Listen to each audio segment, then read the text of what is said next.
What is up, watch friends? Welcome to another episode of Talking Timepieces with Tony. I'm Tony, and today is Saturday. What am I wearing today? I am wearing my Zenith Chronomaster Open Heart super sick watch. You know? So, anyway, today we're going to talk about the next Grail watch. So let's roll the intro and we'll get into it. Talking Timepieces with Tony, now rolling. You're talking timepieces with Tony. You're talking timepieces with Tony. All right, so first and foremost, what's a Grail watch? A lot of people go, it's the Holy Grail, or this is a Grail watch, or this is not a Grail watch, or whatever. Basically, the way I look at it, I mean, some people say it's something that's not really obtainable or easy to get, you know, like just say a Daytona, for instance, Rolex Daytona. You know, it's just so hard to get at the AD. And then, you know, so many years later or whatever, you get the call. I mean, I got the call on mine. I think I waited about a year for it. You know, and then some people just say, well, it's a watch it's within reach and you'll be able to get it, but you have to save for it, whatever it may be. Or it just may be a watch you really want, even if you can afford it and you just haven't bought it and then you buy it. You know what I mean? Anything can be a Grail watch, I think, you know. So in this sense, a lot of you that have been watching my channel for any period of time, I've gone through sort of spurts of where I am just buying watches and buying watches. And I have done that for the last maybe 3 years where I've just spent so much money. So I've come to this sort of conclusion now that I'm not going to do that anymore. You know, I've pretty much had every watch I've ever wanted for the most part, not everything, but just about. And, you know, and then I was buying watches I was just curious about, and then realizing I didn't bond with them and got rid of them or whatever. And, you know, now I'm at a period where I'm being a little bit more selective and picky as to what I want and to money that I'm going to spend, because for one, don't have as much as I had previously, but you know, that's irrelevant. So now I'm really sort of thinking about, what's my next watch going to be? And it's not going to be anything that I buy tomorrow. You know what I mean? It's something I'm really thinking about. And because I've had just about everything, I know what I want for the most part, you know. And I'm still sort of like, I want this. No, I want that. Look at that. I want that. I want to try all the cookies. I want to eat all the candy, you know. I'm pretty comfortable with my collection I have now. I've scaled down quite a bit, but at the same time, I've got, you know, I'm pretty cool with where I'm at. So the next watch has got to be something I just really want and that I'm going to hang on to and keep. So I've been kind of looking, but again, it's not, I made a list just so I don't forget, because this is just a random list of watches I've been looking at. I just kind of thought, you know, and there's plenty more. So this list is not for, you know, it's not going to be, it has to be this one, or this one. It's just kind of in the frame of where I'm at, if that makes any sense. So I thought about my collection and I thought, well, shoot, man, how many sports watches do I have? How many sort of dress watches do I have? You know, I mean, do I count this as a dress watch or a sport watch? You know what I mean? I'd say it's more like it can be both. It's got 100 meters water resistance. It is very classy, can be dressed up. And if you wanted to go to the beach and wear it, you could. I wouldn't, but this is a little bit more dressy, but it's a sporty dressy watch. And then I thought, what about how many dress watches do I have? And do I wear dress watches all that much? I used to, all the time. I used to wear, well, I used to wear a Movado. I still have it actually for years without taking it off. It was my daily kind of beater, and that's a dress watch, you know? So anyway, I just broke it down into two categories and of what I've been kind of looking at. Now, keep in mind, someone may remind me and go, oh, but you didn't think about this. And trust me, I probably did. I just didn't add it. You know what I mean? Like, I didn't put an FP Journe on here just simply because it's not within my reach. and nor do I want to, hang around for however many years it would take to get one. You know what I mean? So that being said, let's start. So I start, and this is no particular order. So one of the watches I really regret selling was my Vacheron Constantin Patrimony. I was having a hard time selling it. I was going to keep it, and then it was like I was going to get some money back, and then get the sub 14060. Then I didn't hear back from the dude for a month, and I'm like, I'm just going to keep my Vacheron. I've decided to keep it. And then no sooner did I finalize that thought, the guy's like, hey man, we got the Submariner. You still want to do the trade thing? And I was like, okay. Granted, I wear the sub a lot more. The sub's like a daily. Between the Zenith Pilot and my sub are the two most worn watches that I have. So anyway, let's start. So back on the Vacheron Constantin list is, another thing too is I did mention in last night's Q&A that I really love the VC 222. Sorry, man, I feel like I'm stuttering on the 222. And I didn't put that on the list too because another $100,000 watch. It's not even close. So I'm not going there. But what I did put on was the Vacheron Constantin Traditionnel green in 38 millimeters. Now, going back to my old Patrimony, I love that watch, but it was 40 millimeters and it had a date, but it was automatic, beautiful watch, but it was 40 millimeters, just felt a little too big considering there's so much dial on that watch. So it actually wore a little bit bigger than a 40 millimeter. So let's try to scale down dress watches to under 40 millimeters if possible. So the Vacheron Constantin Traditionnel in the green 38 millimeters is just, man, I saw that watch.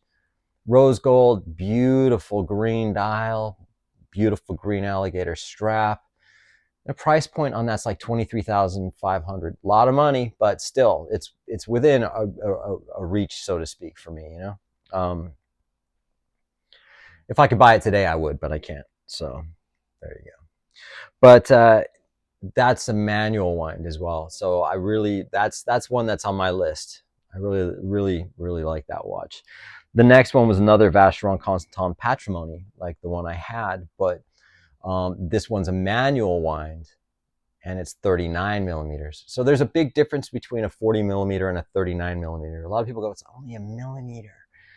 Trust me, only a millimeter is a lot. You know what I mean? It's like, if I don't want to compare it to anything, but it's a 39 millimeter watch. 39 millimeters is the sort of sweet spot for me with a dress watch, especially with 6.5 inch wrists. You know what I mean? So, but then I thought, well, Vacheron Constantin also have the new 56 rose gold black dial on a strap. It's freaking beautiful, man. It's like, I love the 56. I almost bought the 56 many times and I just didn't, some reason, whatever it was, but I didn't. But this 56 is a beautiful watch, and that's based off of a Cartier caliber. It's not an in-house Vacheron Constantin movement, it's not hallmarked with the Geneva seal, but so what? It's a stunning watch. Now, also with this Grail list, so to speak, it's not how much something costs, because something doesn't have to be $25,000 or $30,000. It could be $10,000. I don't care. That's not what my point is. A Grail watch shouldn't just be about how much it costs. You know what I mean? It's, whether you like it, you love it, you're going to wear it, it's something that you strive for and you want, even if you can afford to buy it. I've had several Grail watches, some that I've gotten rid of, and the Vacheron being one of them, So the next one is the Blancpain Villeray Ultra Plate. I do like this watch, and I almost bought it a couple years ago. Bindi used to be a Blancpain authorized dealer, and not anymore. And just when I started going in there, again, for the second time, I don't know, I was going a couple of years ago, they weren't the dealer anymore, but they had a Blancpain Villeray in stock, but it wasn't displayed. It was in the back. And one of the managers said, hey, after I just bought a Cartier Santos, goes, hey, do you like Blancpain? And he showed me the watch, and I went, can I just get my money refunded for the Cartier and buy the Blancpain? You know, it's kind of half joking, but just a beautiful watch. And I thought about it, and I love that watch. It's a nice watch. You can pick them up, you know, relatively inexpensive if you're going to go on secondary. Blancpain just has a bad rap, man. It's not, they're just kind of floating around, stuck on that 50 fathoms thing. You know what I mean? But I don't care. It's like, I've loved Blancpain for a long time, and I do like that watch. So that's another one I'm thinking about. So I'm not sure. After that, I go back to the JLC, Jeager Lecoultre, the Master Ultra Thin Moon Phase. Beautiful watch. Now, I had a JLC Master Control date for about 2 days. And just like the Daytona, it was not legible. It was silver dial with silver hands, and I just couldn't read it. So I sent it back, you know. So I love JLC, man, but I think they need to do more dial variations on that particular watch. You know, they got a silver one, and they got a blue one, and the blue one's not even available anymore. It was a limited edition, you know. So it's like they're focusing everything on the reverso. You know what I mean? Put a little more effort into these other watches that you have. You know what I mean? The Polaris, you got some great, you know, dial variations, man. The Master Thin doesn't get any love, except for they do have, now when I say the Master Control, they have in the moon phase, they have the blue dial too. But one of the things I don't need is another blue dial watch. You know what I mean? I just don't. I'm blued out, you know? Although if I get one and you call me out on it, fine. I don't care. All right, so the next one on the list is a Breguet Classique.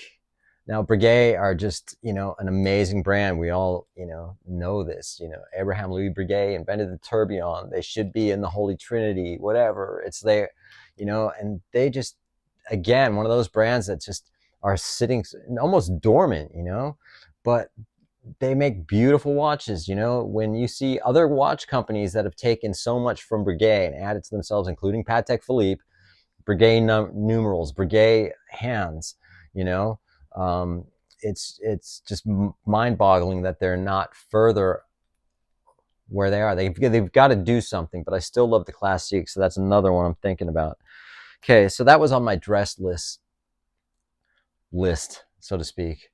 I almost put a Cartier Tortue on there, but, you know, again, the newer ones, the price points are pretty high. Then I went to, say, sport and sport classic, you know. So the first one I put on there was the Glashütte original Panamatic Lunar in a 39 millimeter. I just something about that watch that I've just loved. I mean, granted, a lot of people say it's like the poor man, like Tudor to Rolex. It's the poor man's Rolex. It's the poor man's Lange. I don't look at it like that. I think they make absolutely stunning watches. Their movements are insane. And the decoration, the way they do it, you know what I mean? I think they're up there as just as good as Lange, you know, it's just my opinion. But, so I've been thinking about that one as well. You know, it's a big stretch, you know, going from a Glashütte, from a Breguet, you know, but at the same time, it's like, these are the watches that are floating around in my mind, you know, and what I'm looking for, you know. Then the next one would be another Jaeger LeCoultre Polaris, man. Just when I think I want to get out of the sport watch, and then I go, wow, that Polaris, man, really stands out, you know? It's like there's something about that watch. 42 millimeters though, but they got great dial variations on that one. And of course, JLC, we all know it's the watchmaker's watchmaker. And they just make incredible watches, reliable and just amazing pieces. So that's another one that's on my list. Here we go, back to Breguet, the Type 20. What? Really? Yeah, you know, it's like, in a sense, you've got a sport watch that's really understated. No one would know that you're wearing a high horology sport watch on your wrist if you have a Type 20. Now the thing is, I think that's a 42 millimeter as well, but I believe they did make a 38 millimeter, did they? A while, I don't know, but I'm not 100% sure. I haven't done a whole lot of research on it, but I just started looking at it and going, you know what? That's actually pretty cool. And I really do like the understated sort of thing. You know what I mean? It's like, so a Breguet Type 20, something to think about, right? Of course, now I'm going to the GP Gerard Perregaux Laureato, and they just started making those in 38 millimeter. Just stunning, beautiful watch, high horology, Gerard Perregaux. I think those are rolling at about $15,000 for the 38 millimeter. And it's a shame with brands like, some of these brands I'm talking about, just they, once you buy them, their secondary just tanks, but that's just part of it. You know what I mean? And who cares? So, but the Laureato is definitely, out of all those watches that have that Genta-esque sort of look, you know what I mean? I think, obviously the AP Royal Oak is, the AP, Zenith, they make the Defy is just gorgeous as well. But I really do like the GP Laureato. So going to that point now, back to the Zenith, I think it's probably just kind of had so many Zenith, and I've never owned a Gerard Perregaux before. I have a Cartier with a Gerard Perregaux movement, but I don't have a Gerard Perregaux, and never have. But I am looking at those. And they also make some nice dress watches. So Gerard Perregaux are on my list. Now, the next one, or the whatever it may be, it might just be another Rolex, you know what I mean? But nothing, it might just be an OP. The first Rolex I wanted was not the first Rolex I wanted, but when I first went back into Bindi in 2000, it was just a few years ago. It was during COVID when we still had to wear masks, and Rolex were like near impossible. Any model was just near impossible to get. And I just wanted the simple OP 41, silver dial, yellow gold hands, and indices. And that's what I wanted.